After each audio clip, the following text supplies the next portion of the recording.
Yes, ഞാൻ ആ വാദത്തിലേക്ക് കൂടെ വരാം. രാഹുൽ ഈശ്വർ, രണ്ട് പേർ തമ്മിലുള്ള ഉഭയസമ്മത പ്രകാരമുള്ള ഒരു ബന്ധം, അതിനുശേഷം ഈ പരാതി ഉയർത്തുന്നു എന്നുള്ളൊരു സ്ഥിരം വാദമുണ്ടല്ലോ. ആ സ്ഥിരം വാദം ഇതിനകത്ത് ചെലവാകില്ല. അല്ലാത്ത ആൾക്കാരോട് അപമര്യാദയായി പെരുമാറിയിട്ടുള്ള ഒന്നിലേറെ സംഭവങ്ങൾ, ഒന്നിലേറെ പരാതികൾ, അതായത് സാധാരണ ആയിട്ട് സംസാരിക്കുന്നവരോടും ഈ തരത്തിൽ പെരുമാറിയിരിക്കുന്നു എന്നുള്ള പ്രതികരണങ്ങളൊക്കെ സമൂഹ മാധ്യമങ്ങൾ നടത്തുന്നത് ആരൊക്കെയാണ്? അതായത് മുഖം കാണിച്ചുകൊണ്ട് ഈ വിഷയങ്ങൾ പറയുന്നവരുണ്ട്. മോശമായിട്ടുള്ള അനുഭവം ഉണ്ടായിരിക്കുന്നു. അതൊരു ജനപ്രതിനിധിയാണ്, അവിടെയാണ് വിഷയം. ഒന്നോ രണ്ടോ വിഷയങ്ങൾ മറ്റേ പരാതിക്ക് അപ്പുറത്തേക്ക് ഈ തരത്തിൽ പെരുമാറാമോ എന്നുള്ളൊരു ചോദ്യമുണ്ട്. ഇങ്ങനെ ഉണ്ടായ സമാനപ്പെട്ട സമയങ്ങളിലൊക്കെ കൊടി പിടിച്ച് രാജിവെച്ചു പോകൂ എന്ന് പറഞ്ഞ ഒരു നേതാവ് കൂടി ആയതുകൊണ്ട് ചോദ്യങ്ങൾ ഉയരുമ്പോൾ സ്വാഭാവികമായിട്ടും അതിന് ശക്തി കൂടും, മൂർച്ച കൂടും. പെട്ടെന്ന് രണ്ട് കാര്യങ്ങൾ. ഒന്ന്, ആദ്യം അതിൽ ശ്രീ ശ്യാംരാജ് പറഞ്ഞ ഏറ്റവും പ്രസക്തമായ നമ്മളെല്ലാം സ്വീകരിക്കേണ്ട കാര്യം, ഇതിൽ തെളിവ് എവിടെ എന്നൊരു ചോദ്യം അദ്ദേഹം ഉന്നയിക്കുകയുണ്ടായി. അതായത് അതും കൂടെ കൊണ്ടാണ് അവർ പരാതി കൊടുക്കാത്തത്. ഏതൊരു പാർട്ടിക്കും അങ്ങനല്ലേ പറ്റൂ. BJP ആണെങ്കിലും കോൺഗ്രസ് ആണെങ്കിലും CPM ആണെങ്കിലും ഏതെങ്കിലും നേതാവിനെതിരെ തെളിവില്ലാതെ ആർക്കെങ്കിലും പറ്റുമോ? ഈ വിഷയത്തിൽ രാഷ്ട്രീയത്തിന് അതീതമായി കേരളത്തിൽ നിലപാടെടുത്തിട്ടുള്ള ഒരൊറ്റ മനുഷ്യനാണ്, അത് ശ്രീ സുരേഷ് ഗോപിയാണ്. മുകേഷ് സാറിന്റെ പാർട്ടിയിലെ ആൾക്കാർ പോലും ശ്രീ മുകേഷ് രാജിവെക്കണമെന്ന് പറഞ്ഞപ്പോൾ ശ്രീ സുരേഷ് ഗോപി ആ ധൈര്യത്തോടെ വിരലുയർത്തി ചോദിച്ചൊരു ചോദ്യമുണ്ട്, എന്തിന് മുകേഷ് രാജിവെക്കണം? നിങ്ങൾ മാധ്യമപ്രവർത്തകരുടെ മുഖത്തേക്ക് നോക്കി ശ്രീ സുരേഷ് ഗോപി വിരലുയർത്തി ചോദിച്ചു, കോടതി അങ്ങനെ വല്ലതും പറഞ്ഞു, എന്തിനാ മുകേഷ് MLA സ്ഥാനം രാജിവെക്കേണ്ടത്? അത് സുരേഷ് ഗോപിയുടെ മനസ്സിന്റെ നന്മയാണ്. ആ നന്മ എല്ലാ രാഷ്ട്രീയ പാർട്ടികളും പിന്തുടരണം. ഇനി രണ്ട്, അപർണ പറഞ്ഞു ഈ രാഹുൽ മാങ്കൂട്ടത്തിനെതിരെ വേറെ പരാതി ഉണ്ടെങ്കിൽ ആ പരാതി നമുക്ക് ചർച്ച ചെയ്യണം. പക്ഷെ ആ പരാതി ഉള്ളതുകൊണ്ട് രാഹുൽ മാങ്കൂട്ടത്തിൽ ഇതിൽ തെറ്റുകാരനാവൂ? ഇപ്പൊ ഒരു ട്രാൻസ് വുമൺ, എനിക്ക് ഇതെല്ലാം ഒരുമിച്ചാണ് നിൽക്കുന്നത്. ഒരാൾക്കെതിരെ പലതരത്തിൽ പരാതികൾ വരുമ്പോൾ രാഹുൽ ഓർമ്മയിലുണ്ടോ? അല്ല, എനിക്ക് തോന്നുന്നു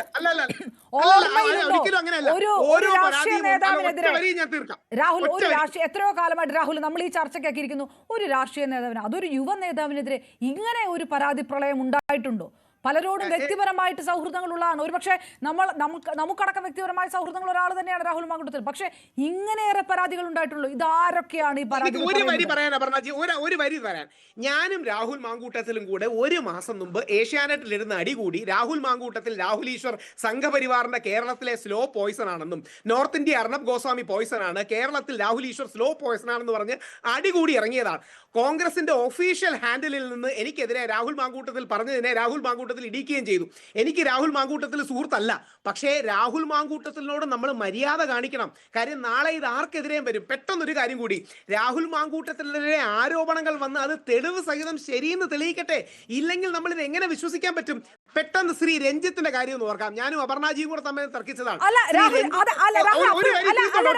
അതൊക്കെ തെളിവ് വരട്ടെ. ഇനിയിപ്പോ രാഹുൽ പറയുന്നത് സമ്മതിച്ച് ഞാൻ പറയണം, അതൊക്കെ തെളിവ് വരട്ടെ. അപ്പോഴും മോശമായ സംഭാഷണങ്ങൾ നടത്തി ആ സ്ക്രീൻഷോട്ടുകളുണ്ട്. ജനപ്രതിനിധിയാണ്. ബാക്കി കാര്യം അവിടെ നിൽക്കട്ടെ, നമുക്ക് തെളിവുണ്ടോ ഇല്ലയോ എന്ന് നോക്കാം. ഈ ഈ സ്ക്രീൻഷോട്ട് മാത്രം പോരെ. ഏത് പഞ്ചാര അടിക്കാൻ നിൽക്കുന്നത്?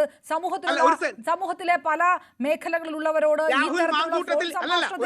രാഹുൽ മാങ്കൂട്ടത്തിൽ എനിക്ക് പറയുന്നതിൽ ഒരു മടിയില്ല. എനിക്ക് രാഹുൽ മാങ്കൂട്ടത്തിനോട് വ്യക്തിപരമായ വലിയ സൗഹൃദവുമില്ല. രാഹുൽ മാങ്കൂട്ടത്തിൽ പഞ്ചാര അടിച്ചു എന്ന് ആ സ്ക്രീൻഷോട്ടിൽ കൃത്യമാണ്. പക്ഷേ പഞ്ചാര അടിക്കുന്നത് ഒരു ക്രിമിനൽ കുറ്റമല്ല. നിനക്ക് നല്ല സുന്ദരിയാണല്ലേ, നിനക്ക് അതിന്റെ ജാടയാണല്ലേ എന്നൊക്കെ രാഹുൽ മാങ്കൂട്ടത്തിൽ ചോദിച്ചു. ഇപ്പൊ രാഹുൽ മാങ്കൂട്ടത്തിനെതിരെ വലിയൊരു ആരോപണം വരുന്നുണ്ട്. ഒരു ട്രാൻസ് ആള് പറഞ്ഞു ഇയാൾക്ക് എന്നെ റേപ്പ് ചെയ്യാൻ തോന്നുന്നു. തെളിവുണ്ടോ?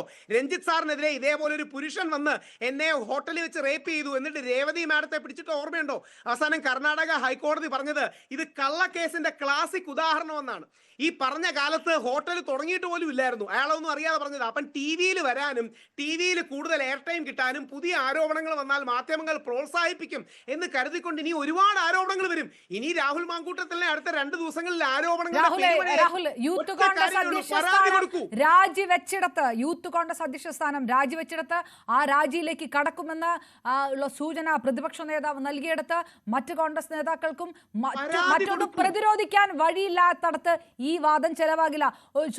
സിനിമാക്കാർക്കിടയിൽ ഒരുപക്ഷെ മുകേഷ് എന്തിന് രാജിവെക്കണം സുരേഷ് ഗോപി ചോദിച്ചിട്ടുണ്ടാവും. പക്ഷേ ഇതിനകത്ത് കോൺഗ്രസ് അത് സുരേഷ് ഗോപി സിനിമാക്കാരനായോണ്ടല്ല, സുരേഷ് ഗോപിയുടെ ഉള്ളിൽ രാഷ്ട്രീയത്തിന് അതീതമായ നല്ലൊരു മനുഷ്യനുള്ളതുകൊണ്ടാണ്. നാളെ അപർണ എനിക്കെതിരെയാണ് ഇത് പറഞ്ഞത്, ഞാൻ എന്നെ വെച്ച് പറയാം. രാഹുൽ ഈശ്വർ ഇതേപോലെ പഞ്ചാര അടിച്ചു, ഒരാളെ ഇതേപോലെ പ്രഗ്നന്റ് ആക്കി എന്നിരിക്കട്ടെ, നിങ്ങൾ ചോദിക്കണ്ടേ ശരി തെളിവ് എന്തെങ്കിലും ഉണ്ടോന്ന്? ഇല്ലെങ്കിൽ ചുമ്മാ ആരെങ്കിലും പറഞ്ഞാൽ ശരിയാണെന്ന് എടുക്കുകയാണോ? ഒരു കാര്യം ആലോചിക്കുക, നമ്മുടെ അച്ഛൻ, നമ്മുടെ സഹോദരൻ, നമ്മുടെ മകൻ ജയിലിൽ നിന്ന് ഒരു വ്യാജ പരാതി അകലത്തിൽ മാത്രമാണ്. നമ്മുടെ അച്ഛനും നമ്മുടെ മകനും ജയിലിൽ നിന്ന് ഒരു വ്യാജ പരാതി അകലത്തിൽ മാത്രമാണ്. ഈ പെൺകുട്ടി ആരാന്ന് പോലും അറിയില്ല, കാര്യം പെൺകുട്ടിയുടെ പേര് പറയാൻ പറ്റില്ല. ഒരു പെൺകുട്ടിയല്ല രാഹുൽ, ഇത് ഈ ഒരു പെൺകുട്ടിയിൽ നിക്കല്ലേ എനിക്കത് മനസ്സിലാവുന്ന. രാഹുൽ ഈ ധാർമ്മിക രോഷം പറയുമ്പോൾ ഒരു പരാതിയൊന്നും അല്ലെന്ന്. ഇത് എത്ര പരാതിയാണ്, അതിനകത്ത് കോൺഗ്രസ് പോലും ഉണ്ട് രാഹുൽ. എനിക്ക് എണ്ണി പറയാൻ പറ്റുന്നില്ല. 5 ശരിയായിരിക്കും നമ്മൾ ആവറേജ് എടുക്കുകയാണോ? എല്ലാ പരാതിയും അന്വേഷിക്കണം. പരാതി തെറ്റാണെങ്കിൽ രാഹുൽ മാങ്കൂട്ടത്തിനെ ജയിലിലിടണം. പക്ഷെ അത് രാഷ്ട്രീയ ക്യാമ്പയിനാക്കി മാറ്റിയാൽ നാളെ എന്ത് പറ്റുമെന്ന് അറിയാമോ? ഇത് വേറൊരു പാർട്ടിക്കെതിരെ ഉപയോഗിക്കും. ഏതെങ്കിലും ഒരു പെൺകുട്ടി വന്ന് നാളെ ഒരു കാര്യം കൂടെ, സരിത വന്നപ്പോൾ ഓർമ്മയില്ലേ, സ്വപ്നം വന്നപ്പോൾ ഓർമ്മയില്ലേ? ഒരു കാര്യം കൂടെ ഓർക്കണം, സരിത വന്നപ്പോഴും സ്വപ്നം വന്നപ്പോഴും ഞാൻ CPM കാരനെയല്ല, CPM വിരുദ്ധനാണ്. സ്വപ്നയുടെ വിഷയത്തിൽ മുഖ്യമന്ത്രിയെ ശക്തമായി പിന്തുണച്ച ആളാണ്. ചുമ്മാ ഒരു സ്ത്രീ വന്ന് കുറെ കാര്യങ്ങൾ പറഞ്ഞത് ശരിയാണെന്ന് നമ്മൾ അസ്യൂം ചെയ്യരുത്. ശരിയായിരിക്കാം, തെറ്റായിരിക്കാം. അത് ഒപ്പം വേടനെയും സപ്പോർട്ട് ചെയ്ത ആളാണ്. വേടന്റെ രാഷ്ട്രീയം എൻ്റെ ഇന്ന് ടോട്ടലി വ്യത്യാസമാണ്. വേടനെ അവസാനം ഹൈക്കോടതി അനുകൂലിച്ചില്ലേ? എന്തുകൊണ്ടാണ്? 3 വർഷം മുമ്പ് 4 വർഷം മുമ്പ് എന്നെ റേപ്പ് ചെയ്തു, അത് ചെയ്തു, ഇത് ചെയ്തു എന്ന് പറഞ്ഞാലേ ശരിയാണോ തെറ്റാണോ എന്ന് അപർണാജി ചോദിക്കണ്ടേ? രാഹുൽ ഒന്ന് ഫേസ്ബുക്കിനകത്ത് കയറി ഒന്ന് ചെക്ക് ചെയ്യുന്നത് നല്ലതാണ്. കാരണം ഈ പറഞ്ഞുകൊണ്ടിരിക്കുന്ന സമയത്ത് പോലും വന്നുകൊണ്ടിരിക്കുന്ന പരാതികൾ വിത്ത് സ്ക്രീൻഷോട്ട് ഓഫ് ചാറ്റാണ്. അത് രാഹുൽ ഒന്നുകൂടെ നോക്കണം. ഞാൻ തിരികെ എത്താം. അഡ്വക്കേറ്റ് KS അരുൺകുമാർ, ഇത്